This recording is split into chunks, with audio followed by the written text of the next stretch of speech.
This is a matter of deen. This ilm is a matter of deen. You be careful who you take your deen from. Oh believers, what are you going to do after you've already made history? What are you going to do after you've already made your mark in history?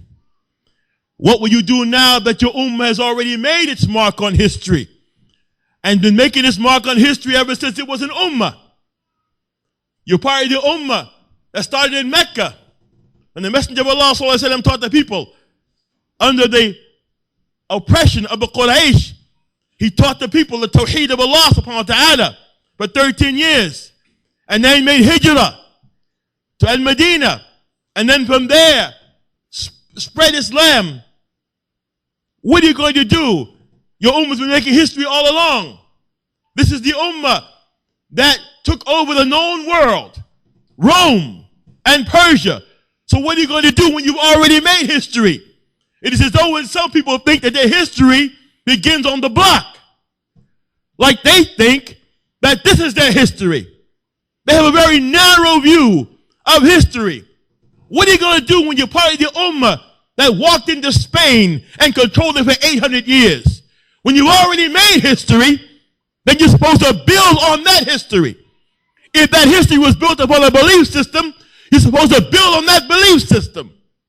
If it's built upon what the Messenger of Allah ﷺ said and what he did, you're supposed to build on that.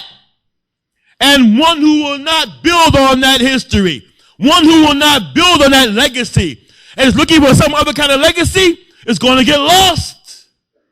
So today in Camden, New Jersey, and in other places, we're going to talk about violence, murder, and drugs. To the ummah that already has an answer. To the ummah that's living in the middle of something that's already been eradicated from their world and only came back to their world when they dropped their guard of their belief. Only came back to their world when they began to copy the ones who were using the drugs and the murder and violence as a power play, as a way of life. Yani, being a mobster, being a gangster, being a gang man, having some other kind of code besides the code of La ilaha illallah, Muhammadur Rasulullah, having some other code. Yo, gangster, you can't put no code next to that code. You ain't got no code with this code. This is the life. This is the word. This is kalima tayyibah. And no one can put another word, nor symbol, nor sign, nor act, nor family, nor name behind mu'min or Muslim.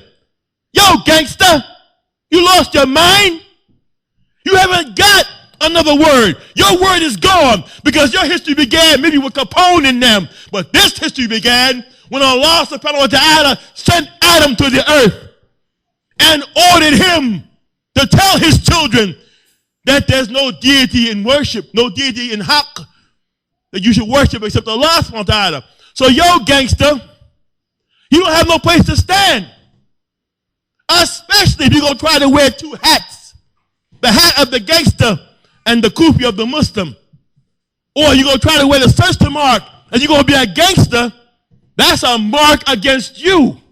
And not a mark against this ummah. Because this ummah's history is strong. This ummah's history, its legacy is wonderful. It's great. It's the ummah of Muhammad sallallahu alaihi wasallam. And gangster, your days are over. All your weak little plays, your double talking, it's not the word of the Muslim. Ya ayyuhalladhina amanu taqullaha wa qulu qawlan sadida yuslih lakum a'malakum wa yaghfir lakum dhunubakum wa man yuti' Allaha wa rasulahu faqad faza fawzan 'azima. Oh, you who believe, ittaqillah. That's the heart of a man, a true man and a true woman. Fears Allah subhanahu wa ta'ala. You don't get dressed up in the mirror fearing what somebody's going to think about how my stuff is hanging today. Because he fears his Lord. His Lord sees him. His Lord hears him. Huwa yasma' wa yara. That's the heart of a true man. You want some heart? Then let that mark on your head, gangster, be the mark of the one who is pious before his Lord. And don't you be our friend when in the masjid and our enemy when you're in the street. Yo, gangster, check this out. The heart of a true man, when he marries a woman, he marries her with the intent for family and to have children and to raise them. And for that legacy of his children, for them to step forward and truly be free, because they only the slaves of Allah subhanahu wa ta'ala. Abdullah, they're his slaves. That means they're not the slaves of any people. Not like you, gangster. You're the slave of everybody who needs a gangster. You're the slave of everybody who needs something slipped in under the table, gangster.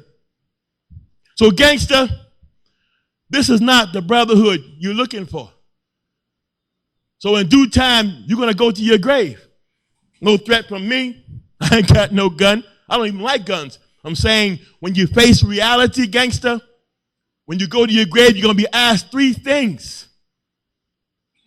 You're our enemy, gangster. You destroy our call to Islam, gangster. You destroy our code of decency, gangster. We were the ones that brought chivalry to the world. It was no knights in shining armor. It was the believers that had that beauty, that beautiful sympathy for their women. It was the believer who would die for his wife or his daughter or for his young granddaughter.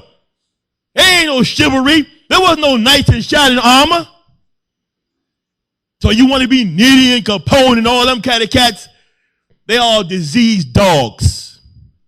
And now you got to the point where you want to call you and your friends dogs. But the believers are men. We're not dogs. The believers are men and not dogs.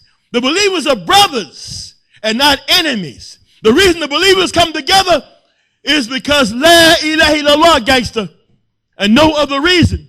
يقول الله سبحانه وتعالى أعوذ بالله من الشيطان الرجيم بسم الله الرحمن الرحيم واعتصموا بحبل الله جميعا ولا تفرقوا واذكروا نعمة الله عليكم إذ كنتم أعداء فألف بين قلوبكم وأصبحتم من نعمته إخوانا وكنتم على شافة حفرة من النار فانقذكم منها كذلك يبين الله لكم آياته لعلكم تهتدون. Listen to this, gangster. Hold fast, all of you, to the rope of Allah and be not divided. The rope of Allah, you know what that is, gangster? That is the Quran, which you don't know anything about, except maybe to make some sound from your mouth.